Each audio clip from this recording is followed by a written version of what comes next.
जय हिंद साथियों। आज हम लोग भारतीय संविधान के आर्टिकल 32 के तहत जो 5 प्रकार की रिटें होती हैं, जिसे कहते हैं remedies for enforcement of fundamental rights, इसकी 5 रिटों के बारे में हम लोग डिस्कस करेंगे।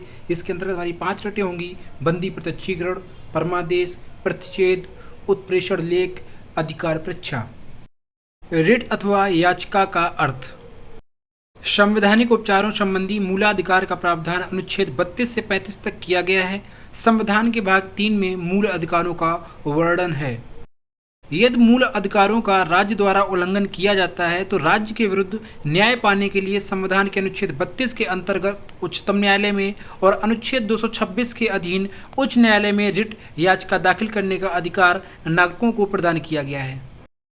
एक रिट अथवा याचिका का अर्थ है आदेश, यानी वह कुछ भी जिसे एक अधिकार के तहत जारी किया जाता है वह याचिका है और इसे रिट के रूप में जाना जाता है। उच्चतम न्यायालय और उच्च न्यायालय दोनों ही भारत की न्यायिक व्यवस्था के आधारभूत स्तंभ रहे हैं।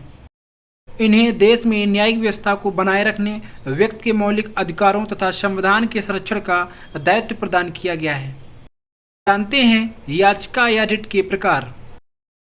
भारतीय संविधान के अनुच्छेद 32 के तहत उच्चतम न्यायालय और अनुच्छेद 226 के तहत उच्च न्यायालय रिट या याचिका जारी करने की शक्ति प्रदान की गई है, जैसे बंदी प्रत्यक्षीकरण, परमादेश, प्रतिषेध रिट, अधिकार परीक्षा रिट, उत्प्रेषण रिट।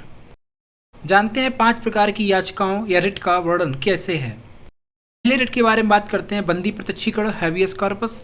हैबियस कॉर्पस बंदी प्रत्यक्षीकरण एक लैटिन शब्द है जिसका अर्थ है आपके पास शरीर होना चाहिए। रिट एक अदालत के समक्ष व्यक्ति जिसे हिरासत में या जेल में रखा गया है और हिरासत में लेने के 24 घंटे के भीतर उसे मजिस्ट्रेट के समक्ष पेश नहीं किया गया है और यदि पाया जाता है कि हिरासत में अवैध तरीके से रखा गया है तो कोर्ट ऐसे व्यक्ति को रिहा कर देती है।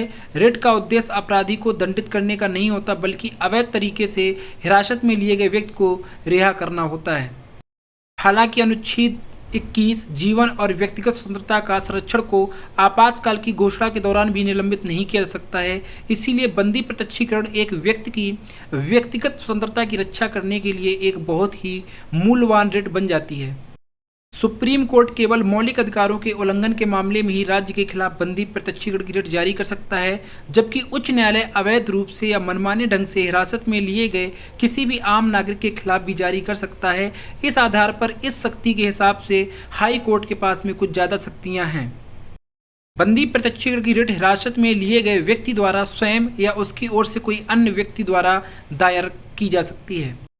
सुनील बत्रा बनाम दिल्ली प्रशासन मामला। सुप्रीम कोर्ट के एक न्यायाधीश को एक अपराधी द्वारा एक पत्र लिखा गया था जिसे एक रिट या याचिका के रूप में लिया गया था। न्यायालय ने इस रिट को राज्य की दंडात्मक सुविधाओं की उपेक्षा के लिए नियोजित किया था। यह रिट तब जारी की गई थी जब जेल के साथियों को कानूनी सहायता प्रदान करने और उनके साक्षात्कार करने के लिए कानून के छात्रों पर प्रतिबंध लगाया गया था। बंदी प्रत्यक्षीकरण किसके खिलाफ जारी की जा सकती है? पुलिस द्वारा किसी व्यक्ति को अमुक अपराध के घटित होने पर गिरफ्तार कर जेल में बंदी बनाकर रखा गया है। हिरासत में लेने के 24 घंटे के भीतर या अधिक समय तक उस व्यक्ति को मजिस्ट्रेट के समक्ष हाजिर नहीं किया गया या अवैध तरीके से हिरासत में रखा गया है।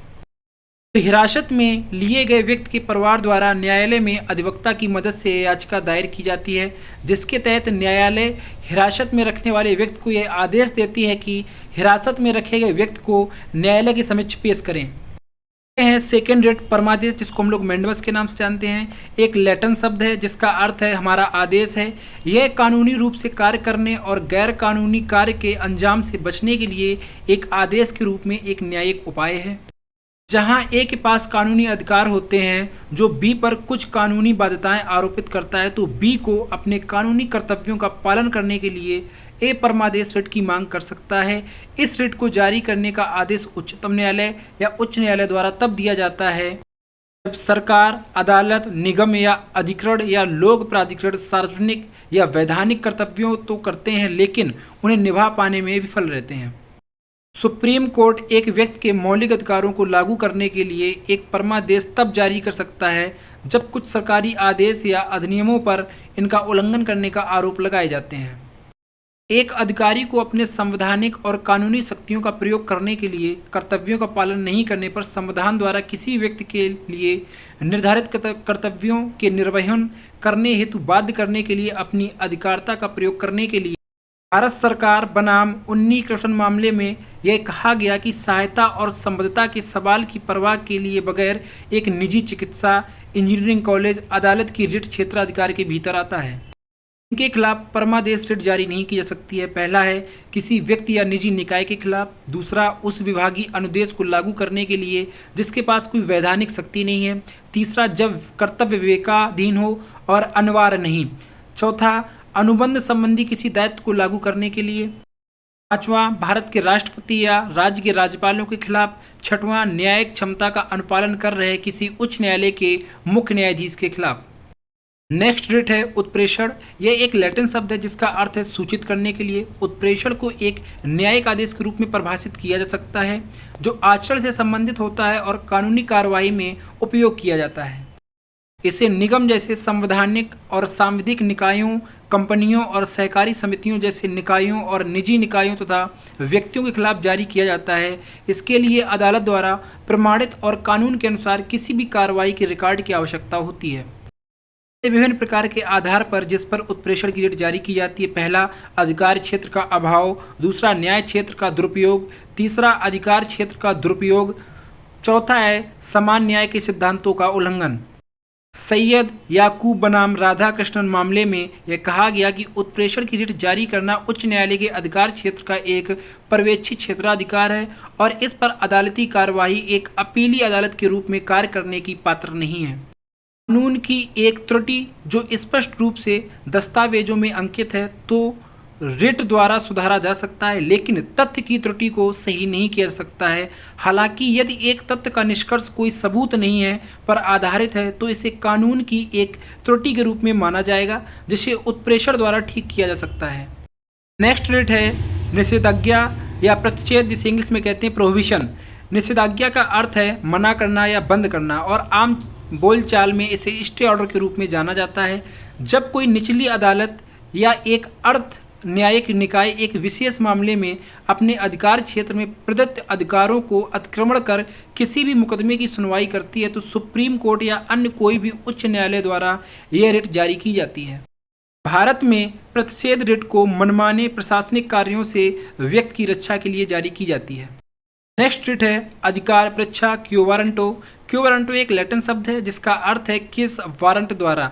जब न्यायालय को लगता है कि कोई व्यक्ति ऐसे पद पर नियुक्त हो गया है जिसका वह हकदार नहीं है, तब न्यायालय इस अधिकार परीक्षा को जारी कर सकता है और व्यक्ति को उस पद पर कार्य करने से रोक देता है। संविधान द्वारा निर्मित कार्यालयों के खिलाफ इसे जारी किया जा सकता है, जैसे एडवोकेट जनरल, विधानसभा के अध्यक्ष, नगर निगम अधिनियम के तहत वाले अधिकारी, एक स्थानीय सरकारी बोर्ड के सदस्य, विश्वविद्यालय के अधिकारी और शिक्षक। लेकिन इसे निजी स्कूलों की प्रबंध समिति के खिलाफ जारी नहीं किया सकता है क्योंकि उनकी नियुक्ति किसी प्राधिकरण के तहत नहीं होती है। सुप्रीम कोर्ट तथा हाई कोर्ट की रिट अधिकारिता में क्या है अंतर? उच्चतम न्यायालय की रिट अधिकारिता का प्रभाव संपूर्ण भारत में है, जबकि उच्च न्यायालय की रिट अधिकारिता का विस्तार संबंधित राज्य की सीमा तक ही है। उच्चतम न्यायालय केवल मौलिक अधिकारों के हनन की स्थिति में बंदी प्रत्यक्षीकरण, परमादेश, उत्प्रेषण, प्रतिषेध और अधिकार परीक्षा से संबंधित रिट जारी कर सकता है, जबकि उच्च न्यायालय मौलिक अधिकारों के अलावा अन्य विषयों के संदर्भ में भी रिट जारी कर सकता है। उच्चतम न्यायालय उच्च न्यायालय के विरुद्ध प्रतिषेध और उत्प्रेषण की रिट जारी कर सकता है, परंतु उच्च न्यायालय उच्चतम न्यायालय के विरुद्ध ऐसा नहीं कर सकते हैं। उच्चतम न्यायालय अनुच्छेद 32 के तहत दाखिल किए गए रिट की सुनवाई से इनकार नहीं कर सकता, जबकि अनुच्छेद 226 के तहत उच्च न्यायालय द्वारा रिट सुनवाई के लिए स्वीकार किया जाना संवैधानिक रूप से अनिवार्य नहीं है। प्रभाव क्षेत्र की दृष्टि से उच्च न्यायालय की रिट अधिकार अधिक व्यापक हैं। उच्चतम न्यायालय केवल मौलिक अधिकार के संरक्षण हेतु रिट जारी कर सकता है, जबकि उच्च न्यायालय एवं अन्य वैधानिक अधिकारों की रक्षा के लिए भी रिट जारी कर सकता है। इस आधार पर यहाँ पर उच्च न्यायालय अधिक शक्तिशाली है।